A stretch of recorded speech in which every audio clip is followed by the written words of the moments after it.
PANDEF, the umbrella body of Ijaw people worldwide, have expressed shock over the declaration of state of emergency in Rivers State.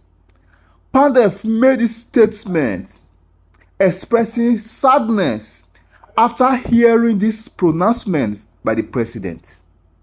PANDEF noted that what gave them the highest shock of their life is the fact that 2 days before this pronunciation, they visited the president and they discussed extensively over the event playing out in Rivers State.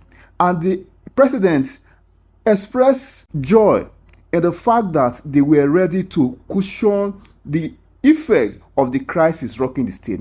Listen to them and share your thoughts. PANDEF describing the president's declaration of state of emergency as, well, equal to the president basically stabbing, the people of the Niger Delta in the back. Some sort of betrayal, saying that, well, the explosion was used as a pretext. That's a pipeline attack was used as a pretext for emergency rule, and that was released in a communique by the Board of Trustees and the expanded National Executive Committee of PANDEF on Wednesday. So PANDEF's position has been quite clear, but with the recent events, particularly at the National Assembly, it will be very in order to know how PANDEF is responding to this, particularly understanding that there are lawmakers, who are from the Niger Delta, who were there yesterday. But Jeffrey, I think we can get back to him right now and get his thoughts. All right. Ambassador, if you can hear us now. So we wanted to get your initial thoughts as far as this issue is concerned. So we know that at the time of declaration by the president, PANDEF had reacted. Well, it's given a seal, an approval, some amendments done, but some of the contending issues were still allowed and approved. What's the take of PANDEF, sir? Yeah, thank you very much, and good morning. First and foremost, I would like to state that PANDEF as a body comprised of very senior citizens of this country and a law-abiding body will follow whatever is legitimate and has been decided by the government and approved by the National Assembly. Our interest on this matter has been the fact that beyond court judgments, beyond legal disputations, there's always an option and a room for peace, dialogue, and amicable resolution. We've been on this since the latter part of last year, from October last year. We've been trying to conciliate, mediate, and make peace between the two sides. And we're making some fair level of progress. I cannot say it was 100%, but there was progress. On each day, there was an improvement. When we met the president on the 11th of March, the president was briefed by a delegation, very top-level delegation of traditional rulers, former governors, former members of presiding officers of the National Assembly, and so on. And the president was briefed on the progress that has been made. And I think where we had a slight surprise was the fact that we had told the president that this is what we are doing. And the president encouraged PANDEF, said, oh, when he saw the caliber of people, I'm happy you are doing this. Tell the governor to go and obey the Supreme Court judgment. And you continue with your peace effort and get back to me on it. So I think that is where the Board of Trustees and the ESCO of PANDEF felt a little bit surprised that this effort was made, and before we could get back to the president, a state of emergency was declared. Well, now that the state of emergency has been declared, and the National Assembly has also confirmed it, for us, it is to call on the people of Rivers State to continue to be law-abiding, to be peaceful. Let us try to see, because the National Assembly has also said that there will be negotiation, there will be discussions, they will set up groups that will try to intermediate and reconciliate. So which means that there is still option for peaceful resolution. And we will encourage that peaceful resolution, because by the end of the day, we want a win-win situation for the people of Rivers State. It should be a win-win. It should not be winner takes it all should be the two sides coming to an amicable solution. In this my preliminary remarks, let me conclude by saying that all conflict situations in the world, as we are seeing, for example, between in the Middle East, those are extreme cases though, and even Ukraine and Russia, negotiations, dialogue, and conference table solves it all. So let us all be open to discussion. And we believe in institutions of this country. It is not our place to start deriding them. Let us move forward and see how we can get an amicable solution to this problem that has lingered. Well, the tone is quite different, Ambassador, I must admit, from the communique that was issued after that emergency meeting, the Board of Trustees, which I understand was signed not by only you. We had Alfred Diete Spieth, Obon Victor Atta, and others signing that statement. And in that communique, the state of emergency proclamation was vehemently rejected. In fact, it was called a betrayal of the Niger Delta people and an unprecedented assault on democracy. So what has changed now? Do you still hold that position? No, nothing. See, listen, nothing has changed. What I would like to reiterate that it came as a surprise to us. Because if a president gives you a directive, the office of the president we hold in high esteem, and we're given a directive that you go and try your best and get back to me. So it came as a surprise to us that while that process was on, while the process of trying to get the assembly members for the governor to present his budget was still on, this happened. So, in matters of this nature, you have your initial reaction. When you reevaluate, you take further steps. And if you look at the end of that communique, we said PANDEF will continue to review what is happening and take further decisions. So for now, we will urge peace. Pardon me, Ambassador. Pardon me, just a moment. So do you still consider it unconstitutional and politically motivated, as was said in that communique? The lawyers are having a field day debating on the legality and otherwise of some of these steps, and also they are discussing among them. So we are watching. That's why they concluded by saying that PANDEF will continue to watch the situation and will take any further legal steps in this matter. But for now, what is important is that we should all be committed to peace and see how we can move forward. Speaking of peace, Ambassador, perhaps, one may have to look back before you look forward yet again.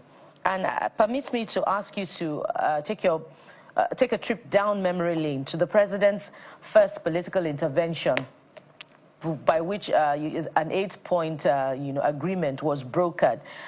Many, when they look back, blame the governor of Fubara for not objecting to what seemed to be an agreement skewed against him and in favor of the other, feuding party. And some would say that some Niger Delta elders were present at that meeting, and they didn't object at that meeting, but then they went back and started setting Governor Fubara against that political intervention by Mr. President. If that was what transpired at that time, what will be different this time, giving the committee that the National Assembly has approved to provide a political intervention, to the warring parties in this Rivers political crisis? What will be different this time? Well, I would like to reiterate again the fact that when you have conflicts of this nature, political conflicts and conflicts, similar conflicts, where positions keep changing, decisions are taken, and people go back and review their decisions and keep talking.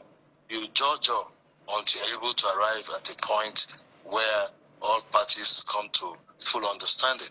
Yes, Mr. President did very well, tried to give his own fatherly intervention at the beginning, and after they left, all the two parties in various ways tried to comply.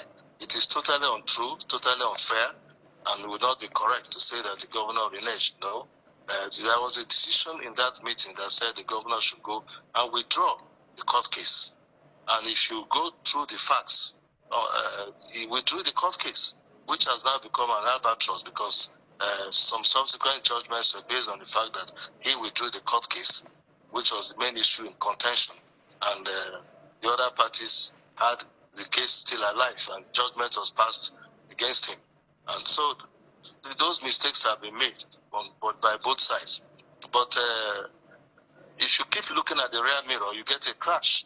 The attitude of PANDEF is always forward-looking, and that was why when we saw that progress was snail-paced, in October last year we constituted a committee made up of very senior Nigerians, I must say, the former governor of Akwa Ibom State, 3 former governors and 3 former leaders of the Senate to broker peace. And we did not have to start going back to say, okay, you made this mistake, you made that mistake. It was a matter of talking towards arriving at a peaceful resolution. And what has changed is the fact that since that time, the state of emergency has been declared. Since that time, Senate of the country, which is the highest lawmaking body, and the House of Reps, making 2 of them the National Assembly, has affirmed what the president has done, and the administrator has been appointed. The governor has been told, along with his deputy and the assembly, to step aside to give a basis for discussion, for more dialogue, to arrive at a give and take option. So I think we should focus more on what has happened now. If the lawyers want to continue to look at the legality, well, it's okay. It's good that the country is established on the basis of rule of law, which the president emphasized. The law must rule at all times. So we leave that to the lawyers. But for us, the initial reaction of PANDEF was the fact that we were surprised that a state of emergency was declared because we were given a charge. A presidential charge in the temporal setting in any country is the highest charge anybody can give you. When a president tells you, go and do this, you take it almost as a command. And that is what the Peace Committee was still doing when the state of emergency was declared. And that was why we reacted in the manner we reacted. And that is quite appropriate and so legitimate as it is. So going forward, for us, it is for all parties to work with whichever committee that is constituted towards discussions for peace. And we will give them all the support by encouraging the community leaders, encouraging the leaders of River State and other stakeholders to work towards peace, encouraging our young people not to take the law into their hands.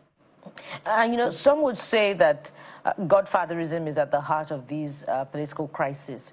And if you were to convene that committee today and PANDEF was invited to the table, what would PANDEF be recommending as the way to ensuring lasting peace in the Rivers political crisis, bearing in mind that godfatherism is a key factor that is fueling the feud?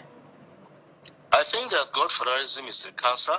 Godfatherism is an anathema to proper democratic consolidation and shouldn't be tolerated anywhere in our country in the state building process. Whether it is in Rivers, it is in any other state, we shouldn't encourage godfatherism. But what is important now, what's before us is what they will call a fait accompli. Something has been done by the highest political office holder in the country, the chief executive of the country, the president. The next thing is that the National Assembly has concurred with him. The only option now left for any party if they want is to go to court. But for us as a body, it is we are a body that is formed to promote dialogue, to promote the reign of peace in the region, and also defending, of course, the people. So what a template has been established now. That template is that go and talk on how we can arrive at peaceful resolution of this problem. If that option was not there, PANDEF would have reacted totally differently. Yes, but the option has been created. It's what we were doing already. We were already on the verge of arriving somewhere. Let me say this, and I think Nigerians need to know. At the beginning, when PANDEF got involved, the two sides did not want to talk to each other. And finally, the Committee of Elders succeeded in talking to the two sides. They met people who were very close to the governor. They met with the governor himself twice. Then they also met with the very close people to the minister of the Federal Capital Territory. And the two sides agreed that, okay, let us arrange for the two principals to meet at a neutral ground. And we had already started working on that, on a place where both of them can meet face to face. I can put it out that we had approached one of the governors in the South who is very detached from this matter to host, and he had accepted to host. So we're looking forward to that process. When we went to the president and reported this process to him, and he said, okay, let the governor obey the court judgment. You go and continue your good work. He thanked the elders. I must say also, the president was very civil, very receptive to the people that went. I don't know why the report that came out from the State House showed as if people were not properly received. Not at all. President showed a lot of difference. In fact, the president said something. I will breach protocol to come down to greet some of them when he saw the caliber of people. So it was not that bad. He said, go and continue with your peace work. I thank all of you. These elders, he called some of them by name, always been there. And so we were jolted. We were surprised. First, it was the attack on PANDEF by one of the parties, very violently. Less than 24 hours, even before people could check out from the hotels the next morning. And then the next was the declaration of state of emergency, which they were still working. But I will repeat for the umpteenth time, for us, we must go forward. Right. We must go forward at this stage. Ambassador, and that going forward is for all parties to work towards peace. Ambassador, yes, just a moment. As we begin to wind down, it's important that in finding a path to this and resolution, what we can do is to hazard a guess as to what the issues are. You've been able to speak either directly, PANDEF now, either directly or by proxy to the warring party, if you allow me to use that word. What exactly does each party want? Because all we do is to hazard a guess, and, the parties, the principal parties in this case, they say this today, they say that tomorrow, but we can draw a line to what they are saying. Political structure, this, that, and the other. We can't hold on to anything as strongly as we should. But what have you been told by a party saying, Nyesom Wike says this is what he wants, or the governor saying this is what we want? Because it's what they want that is causing this problem. For me, and the little that the committee had reported back to me, since I constituted the committee, the board of trustees, and I being the chairman, they report back to me, is the fact that, of course, I also interact with some of the people, is the fact that there was a close relationship between the governor and the minister of the Federal Capital Territory, who, by the way, and I must emphasize this, is a son of the Niger, bona fide son of Niger Delta, our son. And we are pleased with him, although there are disagreements on some of the aspects of he cooperating with the committee. But from what we've been told is the fact that it's just frayed the relationship. Relationship has gone par. And, it's a human thing. A matter of ego, a matter of misunderstanding, wrong communication, and wrong value judgment by supporters. Supporters say, don't agree this way, don't agree that way. So the details are what we've been working on. And if this new work of the National Assembly, they so desire, the people from PANDEF, we deliberately made sure that there was no person from River State in that committee. Committee headed by the former governor of Akwa Ibom State, and which everybody knows is the father of modern Akwa Ibom State, the former governor of Kwara State, Colonel Pamoga, military governor, the former deputy governor of Bayelsa State, 3 former chief whips of the Senate, and 1 former leader of the House of Reps. These are people in their 70s and 80s, very senior Nigerians that have served in different capacities. So if they want them to come and brief them, they will go and brief them and tell them where they've reached and tell them the naughty areas. Yet there are some naughty areas which we may not be able to discuss in this short period of this interview. But please, we want to enjoin all people. Let us pray for River State and let us support any peaceful initiative. Lawyers are free to do what they want to do, but at the political level, we'll continue to work towards peace We need peace in Rivers State. It's important to the country. We need peace in Rivers State. It's important, particularly to the Niger Delta. Port Harcourt is the capital city of the South-South, and many of our people live there. Many of us still have our homes. From Bayelsa, our houses are still in Port Harcourt. Many of us have a Port Harcourt address. And we grew up in Port Harcourt. So we need peace in Port Harcourt. And we will get there. By the grace of God, we'll get there now that it has escalated to this level. All right, Ambassador, that's the dream and the prayers as far as this issue is concerned, because it's exhausting. Everybody just wants closure as soon as possible. Ambassador Godnos Igale is the national chairman of PANDEF, who joined us via Zoom. Thank